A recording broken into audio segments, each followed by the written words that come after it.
तो आपका स्वागत है आपका अपना चैनल DDS पर। आज लेकर आए हैं दोस्तों अलंकार। जी हाँ दोस्तों, अलंकार का ऐसा टॉपिक है दोस्तों, चाहे वह 10वीं का एग्ज़ाम हो या फिर 12वीं का बोर्ड का एग्ज़ाम हो, किसी भी एग्ज़ाम में इसके अलंकार के प्रश्न बनते ही बनते हैं।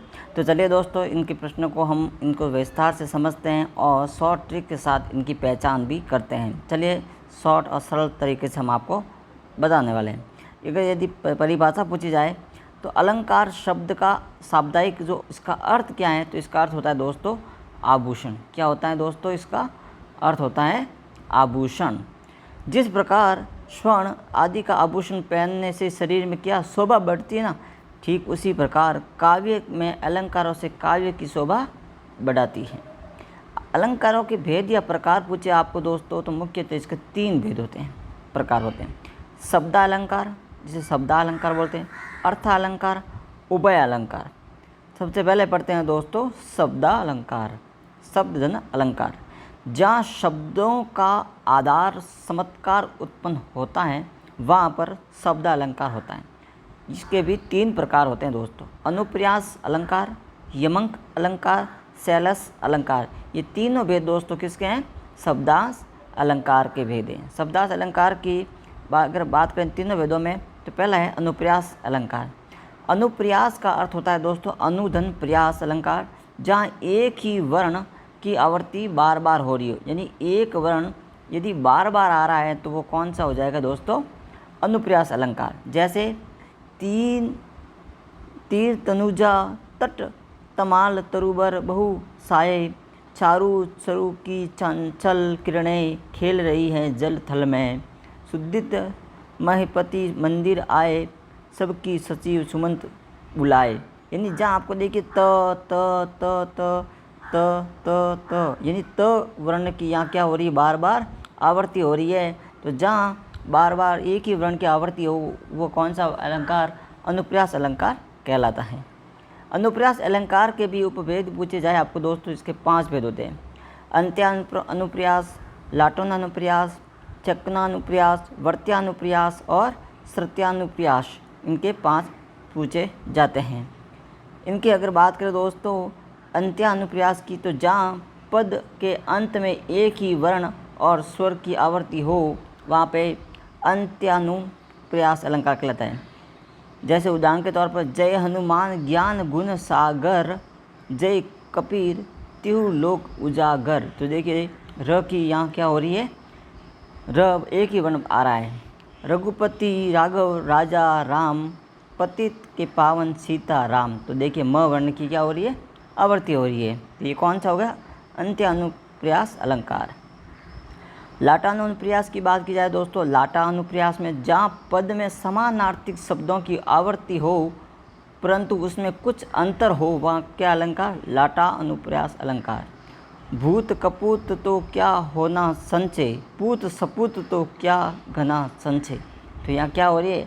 समानार्थिक शब्द आ रहे हैं। क्या?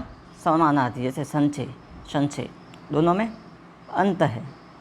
अगला है दोस्तों यमक अलंकार। कौन सा है? यमक अलंकार शब्दालंकार का दूसरा प्रकार, जहाँ पर क्या हो रहा है? एक ही शब्द 2 या 2 से अधिक बार आए, उसका अर्थ प्रत्येक जगह अलग अलग हो, तो वह यमक अलंकार कहते हैं। कैसे?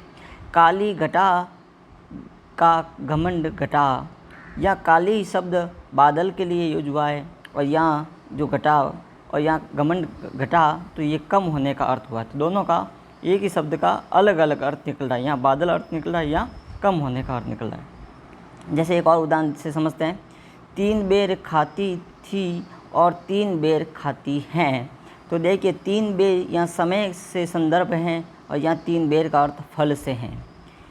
सजना मुझे सजाने के लिए, तो सजना यहाँ तैयार होने से हैं और सजाना शब्द उत्पत्ति के लिए हुआ है। अलग शैलंस अलंकार, जहाँ पर एक ही शब्द के कई अर्थ हो वहाँ शैलंस अलंकार कहलाता है, यानी जिसके कई सारे अर्थ निकलते हो। जैसे उदाहरण के तौर पर रहे मन पानी राखिए, बिना पानी सब सून, पानी गए न उबरे मोती मानस सुन। यहाँ सुबरन का खोजत अर्थ होता है ढूंढना, और यहाँ कवि व्युत्पत्ति के बारे में बात हो रही है। अर्थ अलंकार की बात की जाए दोस्तों, तो जहाँ पर अर्थ के आधार पर चमत्कार प्रकट हो वह अर्थ अलंकार कहलाते हैं। उदाहरण के तौर पर इसमें उपंग का अलंकार देखिए, उप का अर्थ होता है समीप और मा यानी तोलना या तुलना करने से। अर्थात जब दो भिन्न भिन्न वस्तुओं में समान धर्म के कारण समानता दिखाई दे वहाँ उपमा अलंकार कहलाते हैं। यहाँ उपमा का अर्थ होता है तुलना करना, कंपेयर करना। जैसे वाचक शब्द में जैसे सा, सी, समूह, सरिस, सदृश्य, ज्यों त्यों ये शब्द आ जाए ना, तो वहाँ कौन सा उपमा अलंकार कहलाता है। उसमें उपमेय और उपमान की बात होती है। उपमेय जिसकी उपमा की जाए वे उपमेय, और उपमान जिससे उपमा की जाए उपमान। अर्थात उदाहरण के तौर पर समझते हैं, कर कमल सा कोमल। कर का अर्थ होता है उपमेय के लिए प्रयोग हुआ है। कमल जिसकी किसकी तुलना कर रहे हैं, कमल से, कोमल के समान। अगला है पीपर पतित सरिस मन डोला, मुख चंद्र सा सुंदर, नील गगन सा शांत दे हो रहा है। ये है दोस्तों इसके उदाहरण। अगला है उत्प्रेक्ष अलंकार, जहाँ उपमेय में उपमान की संभावना व्यक्त की जाए वहाँ वर्णन उत्प्रेक्ष अलंकार कहलाते हैं। जैसे मनु मनु, मानो, जनु जानो जानो। पहचान शब्द है मानो मुख चंद्र सोत ओढ़ पित्त पर, श्याम सलोन गात, मानो नीलमणि शैल आतप प्रति प्रभात। अतिशयोक्ति अलंकार, जहाँ पर किसी बात का वर्णन बहुत बड़ा सदाकर किया जाए वह अतिशयोक्ति अलंकार कहलाता है। जैसे उदाहरण के तौर पर हनुमान की पूंछ में लग ना पाई आग, और लंका जगरी सली गई और गए निचासर भाग। आगे नदियाँ पड़ी अपार, घोड़ा कैसे ही उतर पार, राणा ने सोचा इस बार तब तक से तक था उस पार। अगला है दोस्तों रूपक अलंकार। रूपक अलंकार में क्या होता है, जहाँ उपमेय के उपमान का भेद रहित हो, निषेध रहित हो, आरोप हो वहाँ रूपम अलंकार। शरण कमल बदहरी राय, मम में चंद्र खिलौना लय, बीती विबावरी जागरी, अंबर पनघट में डूबो रही, तारा घट उत्साह नगरी में।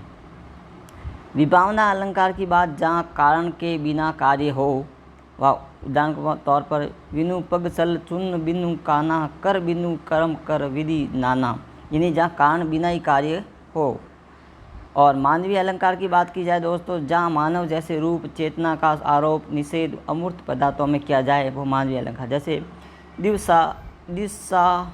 दिवसावसान का समय मेघमय आसमान से उतर आई, वह संध्या सुंदर परी सी धीरे धीरे चली आई, यानी जिसमें किसके मानवीयकरण के बारे में बात हो। तो ये थे दोस्तों अलंकार।